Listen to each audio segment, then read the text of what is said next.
કે વર્ષોથી દારૂના અડ્ડા ચાલે છે, કોઈને ખબર ના પડે.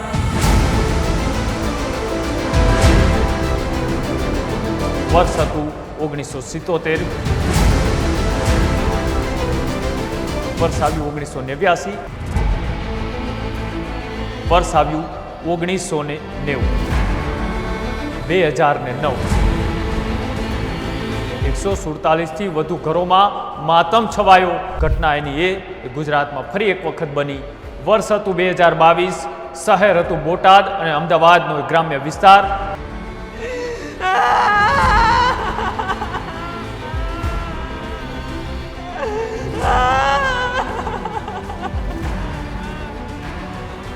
અને ફરી વર્ષ આવ્યું 2026, એટલે કે આજનો દિવસ.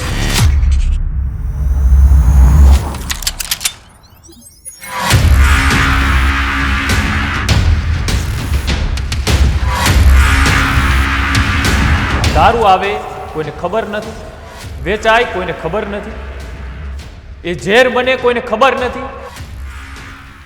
ગુજરાતમાં દારૂબંધી છે, હા, કાયદાની ચોપડીમાં છે, સરકારના દાવાઓમાં છે, ભાષણોમાં છે અને દર વર્ષે દારૂબંધી દિવસની વાતોમાં પણ છે. પણ એક મિનિટ, દારૂબંધી છે તો દારૂ ક્યાંથી આવે છે? દારૂ ક્યાં બને છે? દારૂ ક્યાં ભરાય છે? દારૂ ક્યાં છુપાય છે? દારૂની ગાડીઓ ચાલે છે ક્યાં? દારૂના અડ્ડા ચાલે છે ક્યાં? અને સૌથી મોટો સવાલ, દારૂ વેચાય છે કોની નજર સામે? કારણ કે ગુજરાતમાં દારૂબંધી હોવા છતાં 1977માં લોકો મર્યા, પછી 1989માં ફરી મર્યા, 1990માં પણ ફરી મર્યા, 2009માં ફરી સેંકડો ઘરોમાં ચિતાઓ સળગી, 2022માં ફરી 42 લોકોના જીવ ગયા અને હવે છે વર્ષ 2026 કે જેમાં ફરી ઝેરી દારૂએ લોકોનો જીવ લીધો. તો સવાલ છે, લઠ્ઠાકાંડ થાય છે કે સિસ્ટમના લઠ્ઠાકાંડ થાય છે? કારણ કે દર વખતે લોકો મરે છે, પછી પોલીસ દોડે છે, પછી અધિકારીઓને બેઠકો થાય છે અને પછી સસ્પેન્સનો દોર શરૂ થાય છે, પછી તપાસો શરૂ થાય છે, પછી મોટી મોટી વાતો થાય છે અને થોડો સમય પછી બધું ફરી સામાન્ય થઈ જાય છે. પણ જો માણસ મરી ગયો, એનો પરિવાર માટે શું સામાન્ય થાય છે? આવા અનેક સવાલો છે તે ગુજરાતમાં અત્યારે ફરી ઉઠી રહ્યા છે. કેમ કે ગુજરાતના લઠ્ઠાકાંડનો ઇતિહાસ એક પછી એક આજે સમજીએ. કારણ કે આ માત્ર દારૂ પીવાથી થયેલા મોતની કહાની નથી. આ કહાની છે કાયદો હોવા છતાં દારૂ ખુલ્લેઆમ કેમ ચાલે છે, સિસ્ટમ હોવા છતાં સિસ્ટમ નિષ્ફળ કેમ જાય છે, અને સૌથી મહત્વની વાત, એક લઠ્ઠાકાંડ પછી બીજો લઠ્ઠાકાંડ કેમ થાય છે. વર્ષ 1959માં એ ગુજરાતમાં દારૂબંધીનો કાયદો આવ્યો અને વર્ષ 2026 સુધીની અંદર અનેક વખત દારૂની લઠ્ઠાકાંડ જેવી કહાનીઓ બની. કેટલાય લોકોના જીવ ગયા, સરકારો બદલાની, અધિકારીઓ બદલાણા, નેતાઓ બદલાણા, પણ સિસ્ટમ એ દારૂની ના બદલી શક્યા.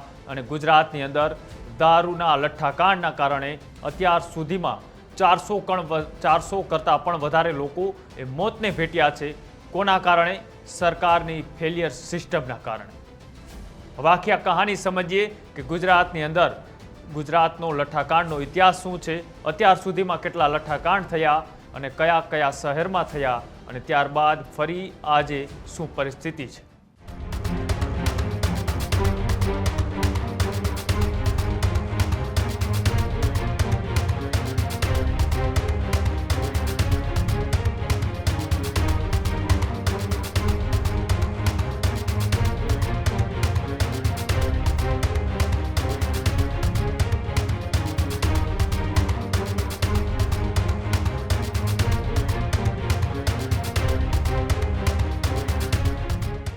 ગુજરાતમાં એક બાજુ આપણે વાતો કરીએ છીએ કે આ ગાંધીનું ગુજરાત, આ સરદારનું ગુજરાત, આ ગુજરાતની અંદર દારૂબંધી છે.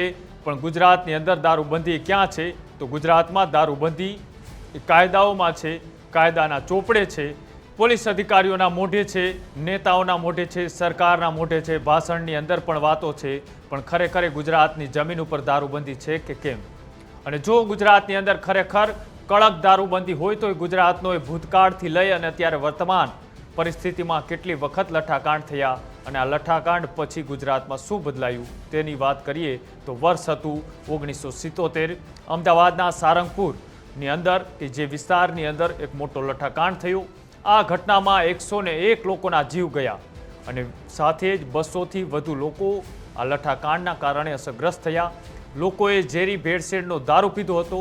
એ સમયના આંકડાઓ જુઓ, 101 લોકોના મોત એક જ ઘટનામાં. હવે સવાલ એ છે કે 1977 પછી ગુજરાતની સિસ્ટમે શું શીખ્યું? શું ઝેરી દારૂના નેટવર્ક બંધ થયું? શું ગેરકાયદે દારૂની સપ્લાય બંધ થઈ? જો બંધ થઈ હોત તો આગળ આવો એક પણ લઠ્ઠાકાંડ ન થયો હોત ને. પણ ફરી વર્ષ આવ્યું 1989. શહેર હતું વડોદરા. 12 વર્ષ પછી ફરી એક મોટો લઠ્ઠાકાંડ થયો, મોટો ઝટકો થયો અને મોત થયા 132 લોકોના. 1977ની અંદર 101 લોકોના મોત, 1989માં 132 લોકોના મોત. ફરી તપાસ, ફરી સવાલ, ફરી જવાબદારી. પણ સવાલ છે ફેરફાર એ કાગળમાં થયો કે જમીન પર? કારણ કે ઇતિહાસ રોકાયો નથી. ઇતિહાસ એ ફરી એક વખત લઠ્ઠાકાંડનો શરૂ થયો અને વર્ષ આવ્યું 1990. શહેર હતું એક છેક ગીર સોમનાથનું સૂત્રાપાડા. વર્ષ બદલાયું, સરકારો બદલાઈ ગઈ હતી, અધિકારીઓ બદલાઈ ગયા હતા, પણ ગેરકાયદે દારૂનો ખેલ એ બંધ થયો તો કે ના. 1990માં ગીર સોમનાથ જિલ્લાના સૂત્રાપાડાની અંદર ફરી ઝેરી દારૂ પીવાથી લોકોના જીવ ગયા. ઓછામાં ઓછા 17 લોકો મોતને ભેટ્યા, અનેક લોકો અસરગ્રસ્ત થયા. સવાલ એ છે કે 1977 પછી શું શીખ્યા? 1989 પછી શું શીખ્યા? અને 1990માં ફરી લોકો કેમ મર્યા? આ સવાલ એ સિસ્ટમ સામે ત્યારે પણ હતો, આજે પણ છે. અને ફરી એક વખત વર્ષ આવ્યું 2009. 2009ની અંદર શહેર હતું અમદાવાદ અને હવે આવી ગુજરાતની સૌથી મોટી ભયાવહ ઘટનાઓમાંની એક ઘટના કે અમદાવાદનો 2009નો એ લઠ્ઠાકાંડ કે જેની અંદર ઝેરી દારૂમાં મિથેનોલ ભેળવાયું. લોકોએ દારૂ પીધો અને એક પછી એક લોકોની તબિયતો બગડવા લાગી, હોસ્પિટલો ભરાવા લાગી, પરિવારોમાં ચીસો પડવાની શરૂ થઈ. મૃત્યુઆંક છે તે સતત વધતો રહ્યો અને જે આંકડો સામે આવ્યો એ આંકડો 147થી લઈ અને 150 સુધી આંકડો છે તે મોતનો પહોંચ્યો. સમજો 147થી વધુ માણસો, 147થી વધુ ઘરોમાં માતમ છવાયો. તપાસ થઈ, પોલીસ અધિકારીઓ સામે કાર્યવાહી થઈ, તપાસ પંચ બન્યું. પણ આજે પણ એ સવાલ છે, આટલી મોટી કાર્યવાહી પછી પણ જો ફરી લઠ્ઠાકાંડ થાય તો મૂળ સમસ્યા ઉકેલાઈ હતી કે નહીં, એની ઉપર પણ ફરી એક વખત સવાલ ઉઠે. અને ફરી એક વખત સમય ગયો પણ ઘટના એની એ ગુજરાતમાં ફરી એક વખત બની. વર્ષ હતું 2022. શહેર હતું બોટાદ અને અમદાવાદનો ગ્રામ્ય વિસ્તાર. અને પછી જે ઘટના બની 2022ની અંદર ગુજરાતમાં કે જ્યાં એ ભૂતકાળ એ ફરીથી અહીંયા રિપીટ થયો અને બન્યો લઠ્ઠાકાંડ. 2022ની અંદર બોટાદ અને અમદાવાદના ગ્રામ્ય વિસ્તારની અંદર ફરી ઝેરી દારૂના કારણે લઠ્ઠાકાંડ થયો અને બોટાદ અને અમદાવાદ ગ્રામ્ય વિસ્તારમાં લોકો બીમાર પડવા લાગ્યા અને મૃત્યુઆંક પહોંચ્યો 42 સુધી. ફરી મિથેનોલ, ફરી ઝેરી દારૂ, ફરી મોત અને ફરી પોલીસ અધિકારીઓ સામે કાર્યવાહી, બદલીઓ, સસ્પેન્સ, તપાસ. પણ આવું બધું જ ચાલ્યું. ફરી એ જ પેટર્ન જે 1947થી જ્યારે ભારત દેશ આઝાદ થયો, 50ની અંદર ગુજરાતમાં દારૂબંધી લાગુ કરવાની વાત થઈ, 59માં દારૂબંધી લાગી, 77માં લઠ્ઠાકાંડ થયો અને વર્ષ 2022માં આવી ફરી એ જ પેટર્ન. પહેલાં દારૂ, પછી લોકો બીમાર, પછી મોત, પછી મીડિયા, પછી સરકાર, પછી પોલીસ. આવું સમયાંતર ક્યાં સુધી ચાલતું રહેશે? જે ગુજરાતમાં આપણે દારૂબંધીની વાત કરીએ છીએ એ ગુજરાતની અંદર સરકારો બદલાય, અધિકારીઓ બદલાયા, પણ ગુજરાતની અંદર દારૂબંધી કેમ માત્ર કાગળ ઉપર રહી? આવા સવાલો એ વારંવાર થતા હતા. અને ફરી વર્ષ આવ્યું 2026, એટલે કે આજનો દિવસ. આ વખતે શહેર કયું છે? તો આ વખતે શહેર છે ભાવનગર. અને ભાવનગરની અંદર ફરી એક વખત લઠ્ઠાકાંડ જેવી પરિસ્થિતિ થઈ. પણ ગુજરાતના ઇતિહાસમાં પહેલી વખત ઇંગ્લિશ દારૂના કારણે ટપોટપ લોકોના મોત થયા. આ પહેલી એવી ઘટના છે કે ઇંગ્લિશ દારૂની અંદર ઇથેનોલ અને મિથેનોલ ભેળવી અને પોતે દારૂની ફેક્ટરી ઊભી કરી અને પોલીસ અધિકારીઓના નાક નીચે ગુજરાતમાં દારૂ બની રહ્યો હતો. અને એ દારૂના કારણે ટપોટપ ગુજરાતમાં લઠ્ઠાકાંડ જેવી પરિસ્થિતિનું સર્જન થયું. ફરી ગુજરાત, ફરી ગેરકાયદે દારૂ, ફરી નકલી દારૂનો મુદ્દો, ફરી લોકો હોસ્પિટલમાં અને ફરી મોત. 20 ઓગસ્ટ 2026 એટલે કે આજ દિવસ સુધી 7 લોકો મોતને ભેટી ચૂક્યા છે. અનેક લોકો ત્યારે હાલ સારવાર હેઠળ છે. તપાસ શરૂ થઈ ચૂકી છે. પોલીસ કર્મીઓ સામે પણ કાર્યવાહી શરૂ કરી દેવામાં આવી છે. પણ અહીં ફરી એક વખત એ જ સવાલ જે 1977માં પૂછાયો હતો એ જ અત્યારે અહીંયા પૂછાઈ રહ્યો છે.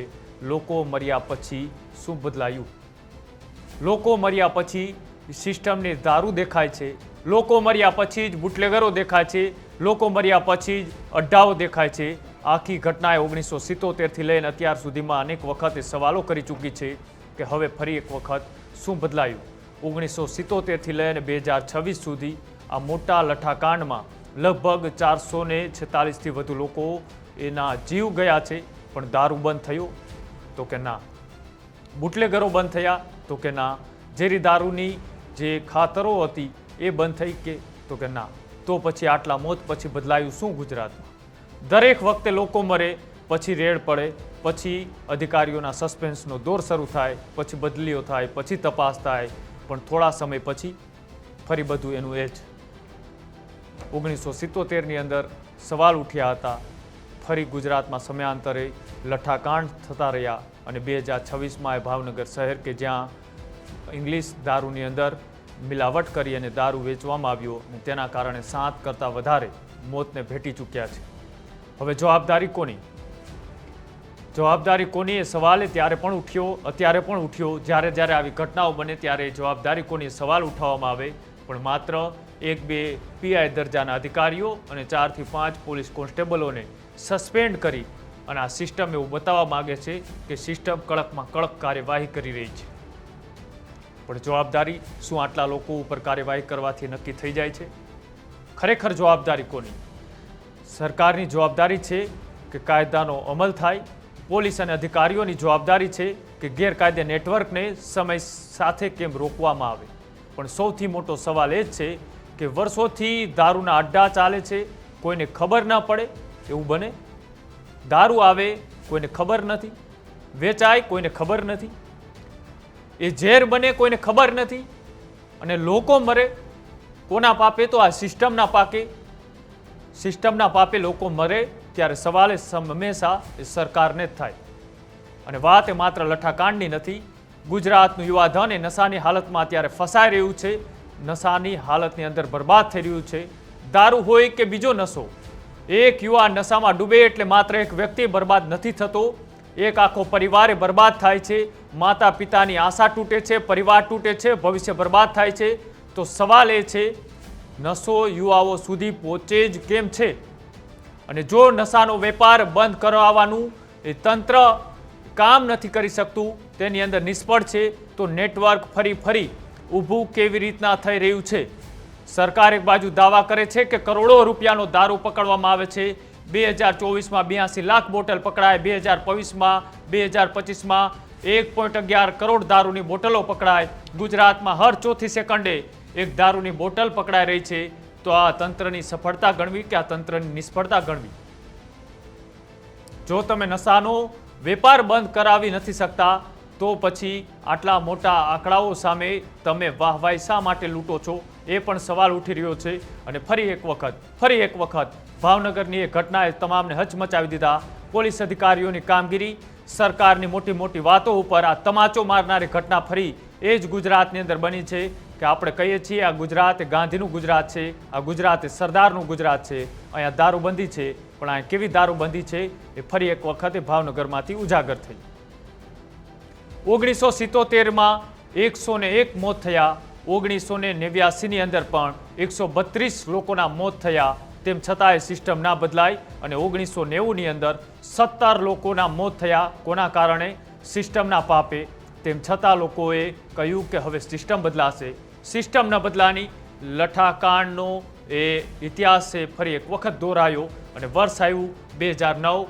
સૌથી ભયાવક અને સૌથી મોટો લઠ્ઠાકાંડ અમદાવાદની અંદર કે જેમાં 147થી વધુ ઘરોની અંદર માતમ છવાયો અને 147થી વધારે લોકોના મોત થયા.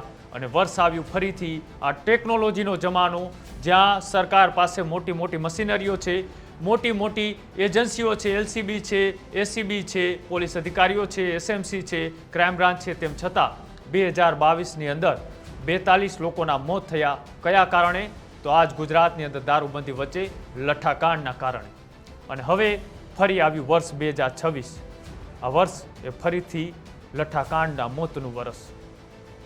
સરકારો બદલાય, અધિકારીઓ બદલાયા, તમામ વસ્તુઓ બદલાય, પોલીસિંગ બદલાય, પોલીસ અધિકારીઓના જે નિર્ણયો હતા તે બદલાયા, પણ સિસ્ટમ કેમ ન બદલાય? સિસ્ટમ કેમ ના બદલાય? દરેક લઠ્ઠાકાંડ પછી સવાલ એક જ છે, સિસ્ટમ કેમ ના બદલાય? આ વખતે કાર્યવાહી થશે, પણ ગુજરાતને હવે સવાલ પૂછવો છે, કેટલી કાર્યવાહી પછી એ સિસ્ટમ બદલાશે? આટલા લઠ્ઠાકાંડ થયા, તમારી સિસ્ટમ ના બદલાય, તમારી પોલીસિંગની પેટર્ન બદલાય, અધિકારીઓ બદલાયા, સરકારો બદલાય, નેતાઓ બદલાયા, પણ જે લઠ્ઠાકાંડની સિસ્ટમ છે એ કેમ ના બદલાય? કેટલા લઠ્ઠાકાંડ પછી આ તમારી સિસ્ટમ બદલશે? કેટલા લોકોના મોત પછી આ સિસ્ટમ બદલશે? આ સવાલ ફરી એક વખત અત્યારે થઈ રહ્યો છે, કારણ કે દારૂમાં ઝેર હોય ત્યારે માણસ મરે છે. દારૂમાં જ્યારે ઝેર હોય કે પછી કોઈ કેમિકલ હોય ત્યારે માણસ મરે છે, પણ જ્યારે સિસ્ટમમાં બેદરકારી હોય ત્યારે આખો સમાજ આની કિંમત ચૂકવે છે. અને જ્યાં સુધી જવાબદારી એ ખરેખર નક્કી નહીં થાય ત્યાં સુધી એ સવાલ જીવતો રહેશે. અને આગલો લઠ્ઠાકાંડ ક્યાં થશે એની પણ કદાચ અત્યારે રાહ જોવાઈ રહી છે. ફરી કેટલા લોકોના જીવ ગયા પછી સિસ્ટમ જાગશે એ પણ અત્યારે સવાલ ઉઠી રહ્યા છે. જે આખી આ પેટન્ટ છે, 1947થી ભારત આઝાદ થયો, 1959માં ગુજરાતમાં દારૂબંધી લાગુ થઈ, 1977માં પહેલો લઠ્ઠાકાંડ, અને 2026 આવતા સરકાર બદલાઈ, અધિકારીઓ બદલાયા, પોલીસિંગ બદલાય, પણ લઠ્ઠાકાંડની પેટર્ન ગુજરાતમાં ફરી એક વખત સામે આવી. અને દારૂબંધીની વાત કરતી આ સરકાર સામે ફરી જ સવાલ છે કે શું સરકાર હજી કોઈ લઠ્ઠાકાંડની રાહ જોઈ રહી છે? સિસ્ટમ ક્યારે બદલાશે? સવાલ આજે પણ યથાવત છે, પ્રશ્નાચિહ્ન ઉપર છે. જોવાનું રહેશે કે પોલીસ અધિકારીઓની બદલી, જવાબદારી કે પછી કડક કાયદાના કારણે હવે આગલા કોઈ લઠ્ઠાકાંડ નહીં થાય, કે ફરી એક વખત આ જ સ્ક્રિપ્ટ સાથે કોઈ બીજા લઠ્ઠાકાંડ વખતે આવી જ વાત કરવી પડશે. શું લાગે છે તમને, ગુજરાતની અંદર દારૂબંધી વચ્ચે આવા લઠ્ઠાકાંડ અટકશે કે ફરી એક વખત ઇતિહાસ દોહરાશે? તમે જાણતા હોય તો કોમેન્ટ બોક્સમાં અચૂક લખજો. જોતા રહેજો ન્યૂઝરૂમ ગુજરાત. નમસ્કાર. ખેડૂત ભાઈઓ છે ખેતરમાં ડ્રોન ઉડાવતા હોય છે ત્યારે આપણે એક પ્રશ્ન સતાવતો હોય છે કે જે આપણે અત્યાર સુધી જીપીએસ ટેકનોલોજી વાળા ડ્રોન વાપર્યા છે, જેથી કરીને મોબાઈલ ટાવર છે અથવા તો હાઈ ટેન્શન લાઈન પસાર થતી હોય, કોઈ વૃક્ષો હોય, ત્યારે જે જીપીએસ ટેકનોલોજી વાળા ડ્રોન છે એમાં ટકરાય અને ટ્રેસ થાય છે. પણ એગ્રીવન લાવ્યું છે જીએનએસએસ ટેકનોલોજી ડ્રોન, જેથી કરીને એ ડ્રોન છે એ કોઈ જગ્યાએ ટકરાય નહીં, પોતાની રીતે જ ડિસિઝન લે છે અને મૂવ થઈ જાય છે. જેથી કરીને જીએનએસએસ ટેકનોલોજી ડ્રોન છે એ વાપરવાનો આગ્રહ રાખો.